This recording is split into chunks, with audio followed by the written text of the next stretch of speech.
안녕하세요. 저는 40대 초반인 이혼녀입니다. 저는 지금 제 2의 인생을 살고 있어요. 아직 젊은 나이인데도 사는 것이 참 녹록치 않는 것 같네요. 제가 진짜 기가 막히는 일을 겪었는데 정말 제 주위 지인들에게 말을 하고 하소연을 하기엔 너무 쪽팔리고 내 얼굴에 스스로 침을 뱉은 것만 같아서 이렇게 익명으로 사연을 쓰게 되었습니다. 저는 비록 실패했지만 결혼을 30대 중반이 되어서 했어요. 물론 결혼한 지 5년 만에 파경에 이르렀지만 말이죠. 30대 초반까지만 해도 결혼에 대한 독촉이 그리 심하지는 않았던 것 같은데 제가 중반이 되자마자 저희 부모님은 정말 빚쟁이가 빚을 독촉하는 것처럼 결혼을 독촉하기 시작했습니다. 저는 사실 비혼을 희망하고 있었기 때문에 싫다, 관심이 없다, 만날 생각 없다 등의 말로 요리조리 피해갔지만 정말 힘들었죠. 하지만 주위에서 아이를 낳아 행복하게 지내는 모습이 내심 부럽기도 했고 부모님의 등살을 제가 이기기 힘들단 것도 깨달았기 때문에 부모님의 가져오는 선자리를 죄다 나가게 되었습니다. 물론 대부분의 선자리는 실패했어요. 애초에 제 마음가짐이 결혼에 회의적이었으니 당연한 결과이긴 했죠. 하지만 전남편과의 선자리는 성공적이었습니다. 전남편은 저보다 2살이 많았어요. 심지어 누가 봐도 호남형의 얼굴에 키도 컸고 젠틀한 사람이었죠. 매너도 좋았고 아주 섬세해 보였습니다. 게다가 직업이 사업가라 경제적으로도 매우 여유로운 편이었어요. 이 정도의 사람이면 결혼해도 되겠다는 생각이 절로 들었습니다. 아이를 낳아도 경제적으로 힘들 일이 없을 것 같아 보였거든요. 솔직히 까놓고 말하면 땡 잡았다는 생각이 참 많이 들었습니다. 결혼을 하고 보니 집안 자체가 여유로운 집안이더라고요. 소위 말하는 부잣집이었습니다. 저희 친정도 사실 어디 가서 얕잡아 보일 집안이라고 생각하진 않았는데 정말 부의 차이가 어마어마하더라고요. 절로 기가 죽는 느낌이었어요. 그런데 보통 이렇게 차이가 나는 경우에는 시집살이가 또 어마어마하잖아요? 아침 드라마 소재로도 종종 등장할 정도니 말 다 했죠. 근데 무슨 일인지 시부모님이 진짜 천사가 따로 없으신 거예요. 심지어 전 남편이 외동아들이라 시집살이 심하게 하시겠지 싶었는데 그저 우리 며느리 하시며 저를 귀하게 여기셨죠. 심지어 제사가 있었는데도 제가 힘들 것이란 이유 하나만으로 제사까지 전부 없애셨어요. 그리고 부잣집의 외동아들이라고 하면 임신을 강요하실 법도 한데 제 몸 건강이 우선이라며 아이가 없어도 된다고 했습니다. 와, 정말 나는 복에 겨운 며느리구나. 전생에 나라를 구한 건 아닌가? 하며 저도 최선을 다해 시부모님께 효도를 했어요. 솔직히 다시 태어나도 이런 시댁을 만날 수 있을까 싶을 정도였거든요. 시부모님과 저 사이의 관계는 정말 좋았습니다. 시부모님은 저를 귀하게 여기고 아껴주셨고 저도 그 사랑에 보답하기 위해 잘하려고 노력했으니 나쁜 게 오히려 말이 안 됐죠. 그러나 시부모님과의 화목함과 달리 사실 남편과의 결혼 생활은 불행했습니다. 불행이란 단어가 걸맞는지 잘 모르겠지만 결혼 생활을 하는 도중 저는 스스로가 초라했던 적이 많았거든요. 먼저 전 남편은 굉장히 섬세했어요. 연애할 적엔 그 섬세함이 저를 향한 사랑이고 관심이라 여겼는데 아니었습니다. 표현하자면 지나치게 감성적인 사람이란 느낌이라고 해야 될 것 같네요. 전 남편은 자기 물건에 손을 대는 것을 특히 싫어했는데 제가 정리한다고 위치를 정말 찔끔 옮긴 것까지 알더라고요. 그걸 알아채리면서 제게 소리를 꽥꽥 지르는데 정말 기가 막혔죠. 그 꼴을 보고 있으면 사내 놈이 왜 저러나 싶더라니까요. 그리고 또 부부간의 사랑을 잘 나누지 않았어요. 아무래도 남자는 성욕이 여자에 비해 훨씬 더 강하다고 하는데 연애할 적에도 결혼한 뒤에도 무슨 부처님도 아니고 제게 손끝 하나 대려고 하질 않더라고요. 저도 처음엔 지켜주는 것 같아서 좋았는데 제가 문화재냐고요. 결혼하고 나서도 그러니까 여자로서 자존심이 상했습니다. 제가 기분 전환 겸 이벤트를 해도 무덤덤하고 분위기를 잡아도 무덤덤해서 결국 제가 어느 정도 포기했습니다. 당연 부부관계가 그렇다 보니 아이 계획은 생각도 못하죠. 가족 계획이라던가 아이를 언제 낳아야 된다던가 그런 것들도 일절 없었어요. 그렇다고 해서 아이를 싫어하는 것도 아니에요. 같이 길을 걷다가도 아이가 지나가면 꼭 말을 걸고 인사하고 그럽니다. 여자는 35살이 넘어가면 노산이라고 하는데 어쩌려고 저러는지 모르겠더라고요. 임신이나 출산 또는 가족 계획을 주제로 운을 띄우면 자리는 피해버리더군요. 앞서 말한 이유들을 제외하더라도 솔직히 의심스러운 부분이 정말 많았습니다. 처음엔 당연히 외도나 불륜이라고 믿어 의심치 않았어요. 아내를 멀리하고 있으니까요. 하지만 제가 아무리 흔적을 뒤져도 남편에게 다른 여자의 흔적은 잡히지 않더라고요. 몰래 미행도 했었는데 회사랑 집만 오가는 아주 건전한 삶을 살고 있었습니다. 하지만 진실은 제 상상을 초월하는 것이었어요. 정말 충격적인 반전이 숨어 있더군요. 차라리 딴 여자랑 바람을 핀 것이 100배, 아니 1000배는 나았을 겁니다. 그럼 내가 맞바람을 필 수도 있고 또는 제게 미안하다, 잘못했다 두 손 모아 싹싹 비는 남편을 용서하고 우리 다시 잘 살아보자 하면서 가정을 지키려고 노력을 했을지도 모르는 일이니까 말이죠. 시부모님은 두 분 모두 저를 너무 좋아하셨어요. 제게 너무 친절하셨고 시어머니는 정말 우아하셨죠. 진짜 며느리 사랑이 하늘을 찌를 정도셨거든요. 뭐든 다 해주고 싶어 하셨고 노력도 하셨고 실제로 다 해주셨죠. 저희 신혼집은 시댁이랑 가까워서 종종 시댁에 남편과 함께 방문해서 저녁을 함께 먹었어요. 그렇게 저희 부부와 시부모님 이렇게 넷이서 둘러앉아 마당에서 바베큐 파티도 하고 조촐하게 차려 먹기도 하고 그렇게 소소하게 보냈죠. 제 상상을 초월한 비극이 일어난 날, 그날도 어김없이 우리는 시댁에서 함께 저녁을 먹기로 했어요. 마당에서 바베큐 파티를 하기로 했죠. 원래 남편은 칼퇴근을 해서 보통 같이 시댁에 도착했는데 그날따라 남편은 퇴근이 1시간 정도 늦어진다며 회사에서 바로 시댁으로 가겠다고 하더라고요. 그래서 저 혼자 시댁을 갔어요. 그런데 약속을 한 시간보다 제가 한참 일찍 도착했더라고요. 그 넓은 시댁에 저만 있는 거였어요. 시부모님께 전화를 드려서 언제쯤 도착하시냐 여쭤보니 지금 빨리 가고 있으니까 거실에서 TV 보면서 쉬고 있으라고 하시더라고요. 그런데 혼자 있어서 심심하기도 하겠다. TV에 재밌는 프로그램도 없겠다. 어차피 마당에서 바베큐 파티를 하면 그릴이나 수치나 이것저것 준비해야 될 것들이 있으니까 이왕 제가 먼저 도착한 김에 제가 미리 준비를 조금 해놔야지 하는 마음을 먹었어요. 시부모님께 예쁨 받고 싶기도 했고요. 저는 바베큐를 해먹을 준비를 하기 위해 창고로 갔죠. 끙끙거리며 숯도 꺼내고 불판도 꺼내고 하는데 구석진 곳에 엄청나게 낡아서 색깔도 바래진 상자가 하나 있더라고요. 저도 이걸 어떻게 찾았나 할 정도로 정말 구석진 곳에 가려져 있었어요. 그 상자는 판도라의 상자였죠. 그 상자 안에는 시댁에 있을 수 없는, 있어서는 안 될 물건이 들어있었습니다. 외동아들인 남편만 자식으로 둔 시댁에 여중여고 졸업 앨범이 있었거든요. 처음엔 당연히 의아했어요. 에? 왜 이런 것들이 여기 있는 거지? 남편 사촌 형제들 건가? 하고 대수롭지 않게 넘기려고 했습니다. 그런데 상자에 졸업 앨범들과 함께 어린 시절 사진을 모아놓은 듯한 앨범도 함께 있더라고요. 정말 아무 생각 없이 펼쳤습니다. 그 앨범에 담겨있는 여자아이는 귀여웠어요. 성장 앨범이라 그런지 아기가 커가는 모습이 담겨있더군요. 그런데 한 장 한 장 넘기면 넘길수록 여자아이의 얼굴이 남편과 많이 닮아 보이더라고요. 사촌이어도 이렇게 닮을 수 있는 건가 싶을 정도였습니다. 진짜 남편의 숨겨진 남매라고 해도 믿을 정도였어요. 성장 앨범은 고등학교 시절을 마지막으로 끊겼죠. 저는 그 후 옆에 놓여진 졸업 앨범도 펼쳤습니다. 아니나 다를까 졸업 앨범들은 성장 앨범에 나온 여자아이의 앨범들이 맞더군요. 그런데 그 앨범 속에 나와 있는 여자아이는 남편과 이름이 같았습니다. 소름 끼칠 정도로 쏙 빼다 박은 얼굴에 이름까지 똑같더군요. 전 남편의 이름은 중성적인 이름이기도 하고 특이한 이름이라 동명이인이 흔치 않거든요. 멍하니 혼자 앨범을 바라보고 있었지만 제 머릿속엔 정말 하나의 가능성이 짐작되었어요. 그리고 생각했죠.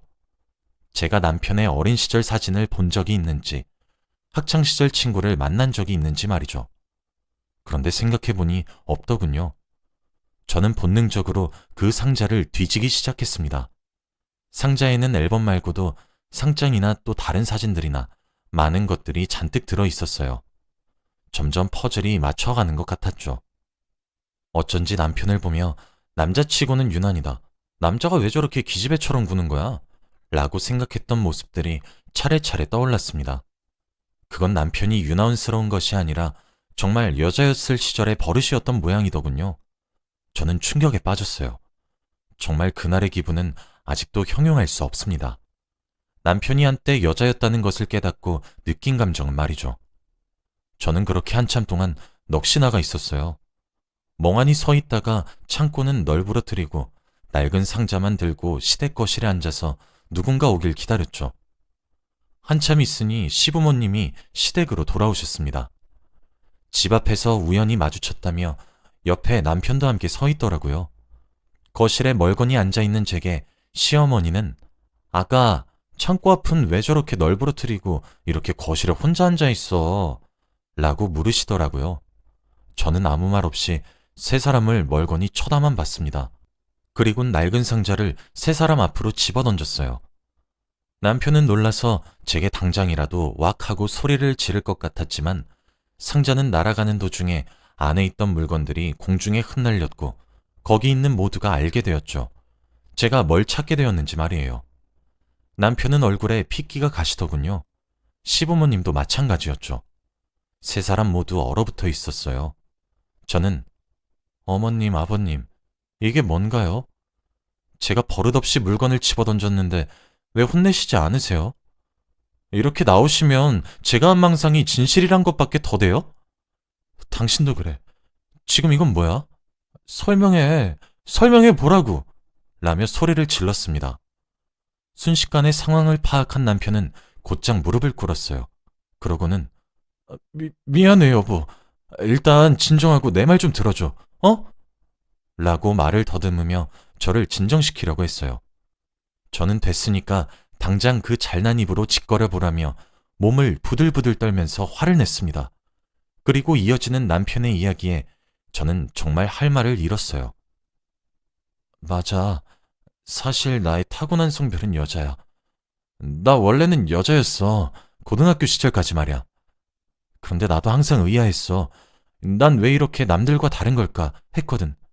근데 시간이 지나면 지날수록 내 성 정체성이 남들과 다르다는 것을 알게 되었고, 그래서 수술을 결심했어. 나 성인이 되자마자 돈을 악착같이 모았어. 우리 부모님도 몰랐어. 내가 이런 걸 말한 것도 수술이 끝나고 난 이후야. 부모님한텐 말하지 못했어. 심지어 하나 있는 외동딸이 이러니까. 돈을 모으고 난 이후 집을 나가서 성전환 수술을 받았어. 너무 힘들었어, 나도. 수술이 끝나서 성공적으로 남자가 된 이후 부모님을 찾아갔지만 부모님도 날 외면하셨어. 그래도 세월이 지나고 나니까 우리 부모님도 나이가 드셨는지 나를 자주 찾으시고 점점 나를 다시 자식으로 받아들여 주셨고 내 결정을 존중해 주면서 응원도 해주시기 시작한 거야. 그런데 나이를 드실수록 내가 가정을 꾸려서 행복하게 사는 모습을 보는 게 소원이라고 하시더라고. 그래서 나는 아이도 가지지 못하는데 그 소원이라도 이뤄들어야 내 마음이 편할 것만 같아서. 나도 이게 잘못된 방법이란 사실은 아주 잘 알고 있어. 하지만 어쩔 수 없었어. 라며 울부짖었습니다. 울고 싶은 사람은 정말 저였는데 말이죠. 저는 당신 미친 거 아니야? 속일 게 따로 있지. 내가 유난스럽다고 느낀 건 정말 유난이 아니라 당신이 기집애였기 때문이구나. 당신 어떻게 날 속일 수 있어? 어떻게 나한테 이럴 수 있냐고. 어머님이랑 아버님도 그래요. 저도 저희 부모님한테 사랑만 받고 자란 귀한 딸이에요. 근데 제게 어떻게 이러실 수 있으세요? 이건 사기 결혼이라는 건 아시는 거예요? 범죄라고요. 남들은 빚이 있는 걸 속이고 제사 있는 걸 속인다는데 이건 그 수준이 아니잖아요. 어떻게 성별이 바뀌었던 사실을 속이냔 말이에요. 당신도 그래. 그럴 거면 당신처럼 성별을 바꾼 여자랑 살림 차리면 되지. 왜 멀쩡한 날 끌어들여? 라고 소리치며 정말 통곡을 했습니다. 시댁에선 크게 우는 제 울음소리를 제외하고는 아무런 소리도 나지 않았어요. 전 그대로 시댁을 뛰쳐나왔고 신혼집으로 가서 무작정 짐을 싸기 시작했습니다. 몇 분 뒤 남편이 집으로 들어오더군요. 제가 나가자마자 절 뒤쫓아온 듯 했습니다. 남편은 저를 진정시키려고 노력했어요. 하지만 제가 받은 상처와 배신감은 쉬이 가라앉혀지지 않았죠. 저는 제게 소홀히 하는 남편과 잘 지내려고 매사에 노력했어요. 대화를 나눠도 보고 행동에도 옮겨봤죠. 하지만 제가 쏟아부은 노력에 돌아온 것은 남편의 배신이란 사실이 정말 믿기지 않았습니다. 저는 저를 뜯어말리는 남편의 손을 뿌리치며 이혼하자고 화를 냈어요. 남편은 그저 미안하단 말만 하며 제게 매달릴 뿐이었죠. 저는 정말 최소한의 짐만 싸서 신혼집을 나왔고 친정으로 갔습니다. 갑자기 울면서 들이닥친 딸의 모습을 발견하신 저희 부모님도 정말 놀라셨죠. 숨이 넘어갈 것처럼 우는 딸을 엄마와 아빠는 달래주시며 끄끄거리면서 설명하는 제 말에 귀를 기울이셨어요. 결국 친정에서도 남편의 비밀을 알게 되었죠. 당연히 저희 친정도 발칵 뒤집혔습니다. 아빠는 바로 시댁에 전화를 걸어서 지금 우리 딸이 말한 것들이 다 진실이냐며 쏘아붙였고 어머니는 주저앉으셨어요. 저는 목 놓아 울기만 했죠. 저희 친정은 풍비박산이 났는데 남편은 그날 연락조차 없더군요.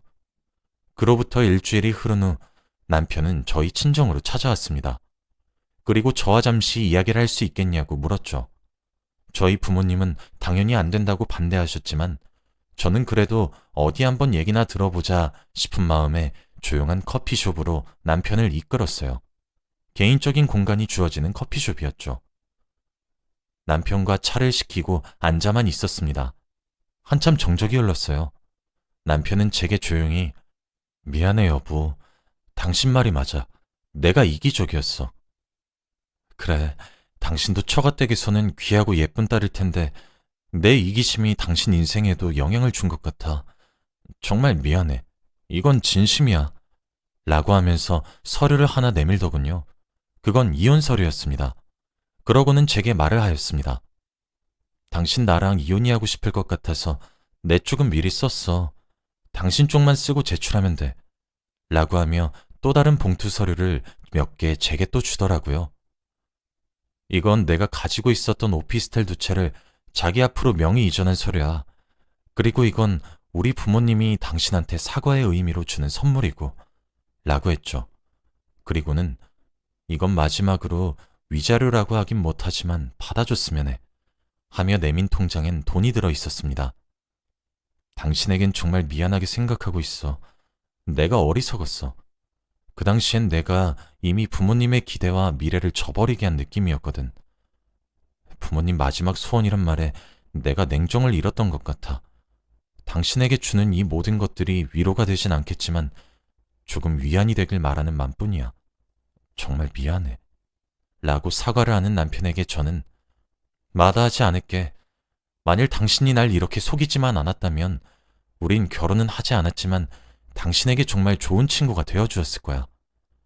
이혼 서류는 접수하고 당신한테 연락해줄게. 시부모님한테도 말씀 전해줘. 마지막이지만 얼굴 뵙고 인사드릴까 했는데 그건 또 아닌 것 같거든. 앞으로 당신도 잘 살아. 다른 집 딸내미들 인생 괴롭히지 말고 혼자 살아.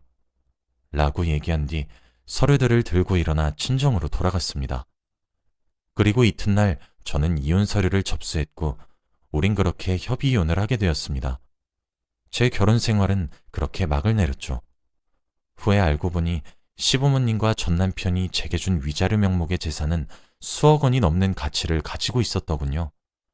아마 제게 죄스러운 마음을 표현한 가치였겠죠. 저는 그 건물들을 사용해 형편이 매우 넉넉해지긴 했습니다. 다시 일도 배우고 있고 점점 일상생활에 녹아들고 있어요. 아직 제 주위 지인들은 성격 차이로만 이혼한 줄로 알고 있습니다. 저도 전 남편의 비밀은 끝까지 지켜줄 생각이긴 합니다. 저는 여전히 비혼주의의 인생을 살아가고 있어요. 그래도 더 행복해지려고 노력하려고 해요. 다들 응원해 주시길 바랍니다. 제 하소연을 들어주셔서 감사합니다.